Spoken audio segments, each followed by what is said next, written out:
समाचार अब तक, सत्य का साहस। उत्तर प्रदेशाच्या राजकारणामध्ये सामाजिक मतांच्या जोरावर अनेक राजकीय बदल घडवून आणणारी निर्बल इंडियन शोषित हमारा आमदल निषाद पार्टी आता महाराष्ट्राच्या लोकसभा निवडणुकीत मैदान लढविणार असल्याचे पत्रकार परिषदेत स्पष्ट करण्यात आले आहे। 2016 साली स्थापन झालेल्या या पक्षात उत्तर प्रदेशात एनडीए मध्ये सामील होऊन कॅबिनेट मंत्री पद या पक्षाकडे असून आता महाराष्ट्राच्या राजकारणात आपली छाप सोडण्यासाठी पदाधिकारी व कार्यकर्ते कामाला लागले आहेत। निवडणुकांमध्ये भोई समाजाला राजकीय क्षेत्रापासून वंचित ठेवले।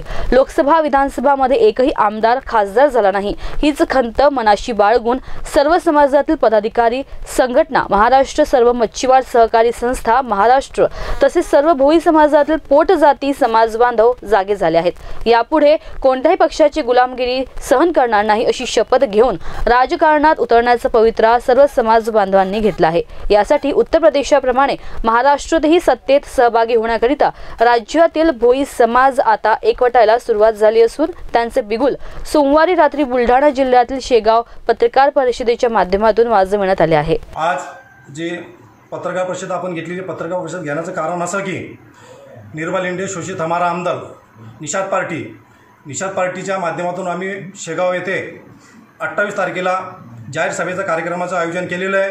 हे कार्यक्रम करण्याचं महत्त्व असं की आतापर्यंत काय झालेलं आहे, ह्या इतर पक्षाने ह्या भोई समाजाचा फक्त मतदानापुरता वापर केलेला आहे व कुठेतरी ह्या इतर पक्षाला जाग यायला पाहिजेत। या निमित्तानं आम्ही निषाद पार्टीच्या माध्यमातून इथं कार्यक्रम जाहीर सभेचं आयोजन केलेलं आहे व येणाऱ्या काळामध्ये नक्कीच जर वरिष्ठांना आदेश दिले तर निषाद पार्टी लोकसभा विधानसभा निवडणूक लढण्यासाठी तयार राहणार आहे।